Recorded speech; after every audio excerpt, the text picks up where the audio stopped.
Hey Internet, I'm Chris, and this is the place on the internet where I talk about comics, movies, games, and things I'm generally passionate about. And Absolute Batman is finally here. Number one just dropped. What you're watching right now is my raw emotions because I literally bought it on Amazon Comixology so that I could read it and also review it and put it on the channel. But I wanted to jump right in because I think it's one of the biggest comics of the year. So I just wanted to give my raw reaction to the first issue. And I want to say spoilers before I jump in.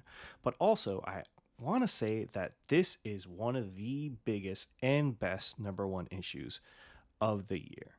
Obviously, there's been a lot of hype around it for a really long time. There's been speculation for years about Scott Snyder creating his own Ultimate Universe at DC, and that sort of turned into what is now the Absolute Universe with DC All In. And it is as big and as bombastic and as radical of a different take as Scott has been selling us for months now. And, I think when everyone saw that first leaked image of Absolute Batman from Nick Dragotta's design, they're like, oh my God, that is a chunky bat symbol. And that's what people gravitated towards. But, as time went on, it really sort of like grew on me and I started to get excited, especially when I heard Scott talk about the fact that he felt that, that there were some good things happening in comics, but he felt that there were no big swings being taken in superhero comics in terms of like a company going all in on something like the DC Absolute Universe. And he absolutely nails it with issue number one. And I have to say, like, in terms of like the way it opens mysterious figure, monologue, motorcycle. They're just returning to Gotham.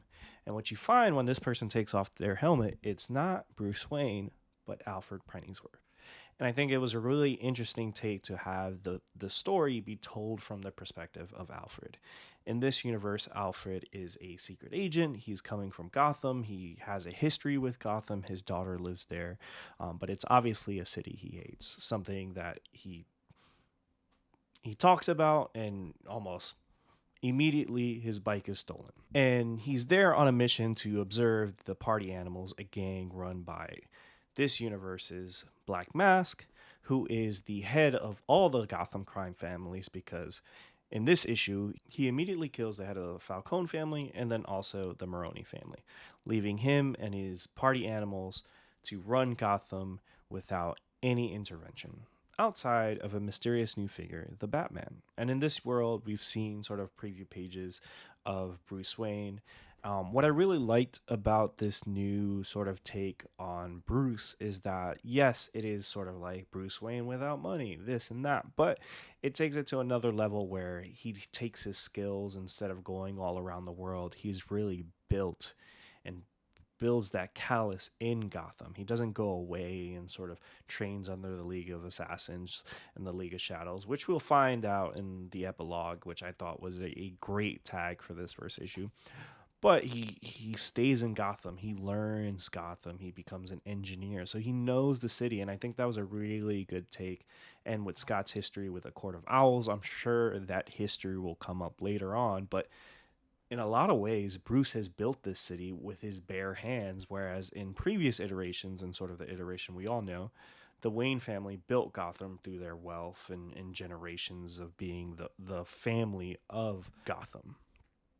And it's a really radical take on his origin story because even in alternate takes, like his parents die in Crime Alley, but in this instance, what I thought was kind of shocking was the fact that yes, Bruce's father dies, but his mom is still alive. He's still only 24 years old when he is in this book, and his mom is relatively young, happy and healthy, which can be used against him, and hopefully she makes it through this run of Absolute, which Scott has said that he's already locked in with Nick Dragotta for 2 years, which to me is music to my ears because after reading issue one, I can't get enough of this. And it's made me even more excited for Absolute Wonder Woman, Absolute Superman.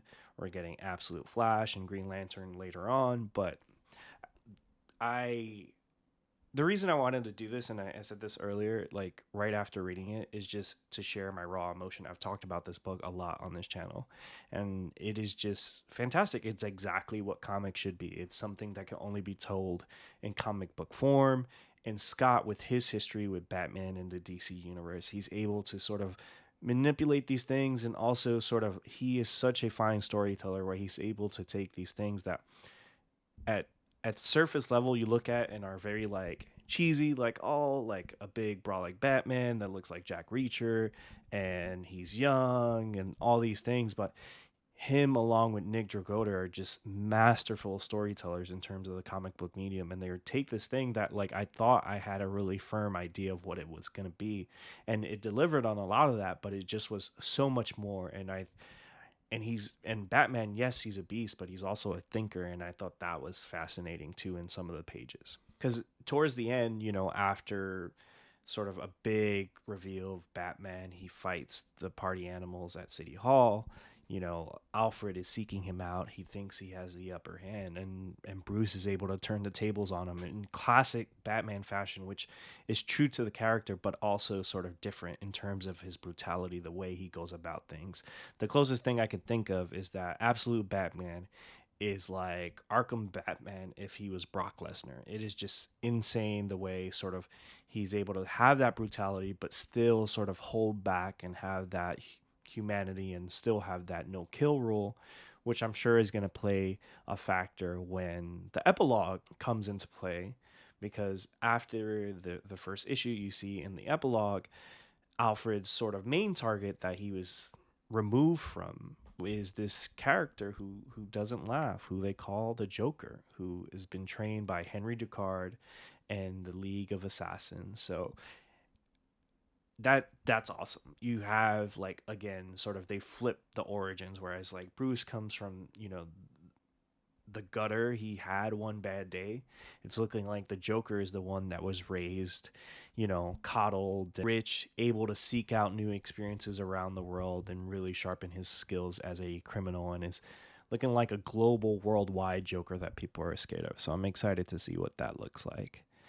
And also, sort of, it's you see some characters that are in his inner circle, like you see Waylon Jones, who's Krilla Croc, who owns the gym he works out at. But then you also find that Bruce is friends with all his rogues in the typical universe, like Selina, the Riddler, Edward, the Penguin. They have a class photo, and where Bruce's dad died was on a school trip, and they were all together in that, so they share that trauma, and it'll be interesting to see where that traumatic event that they share all together, where that leads each and every one of those characters. You also get a Barbara Gordon. She has a very traumatic event in that first issue where she sees her father get shot. James Gordon, who's the mayor.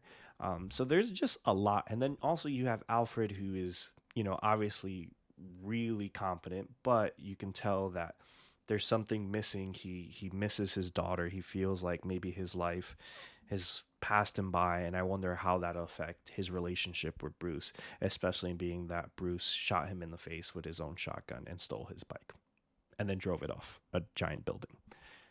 Awesome. Read this first issue. I'm excited to get my hands on a physical copy. I am hopefully going to be making it to a signing at Midtown Comics, and I can't wait to share my excitement with Scott and Nick. If I could get a second or two to just tell them how much I loved it, and be able to share that with you guys. Let me know if you'd like me to share anything in the comments below. If you read Absolute Batman, if you're picking it up, support your local comic shop. Be all in. I am all in. I have my Justice League Batman card right here. I'm going to have my Absolute Batman #1 covers tomorrow.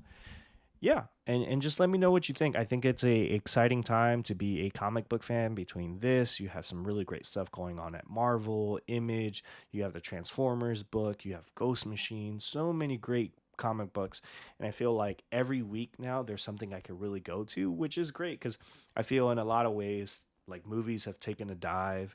There aren't too many great shows outside of the Penguin, of course. So to have like comic books be in this space where I can feel like every week I go to the shop, there's something that's, gives me an escape for, $5, which it should be cheaper, but it's a great time to be a comic fan. I think it is time to be all in if you're sitting on the sidelines, and buy Absolute Batman #1. And let me know. And if you want more, please like, comment, and subscribe. And also head over to my podcast, the Bada Boom Podcast, at badaboompodcast.com. and let me know what you think of the podcast. Peace.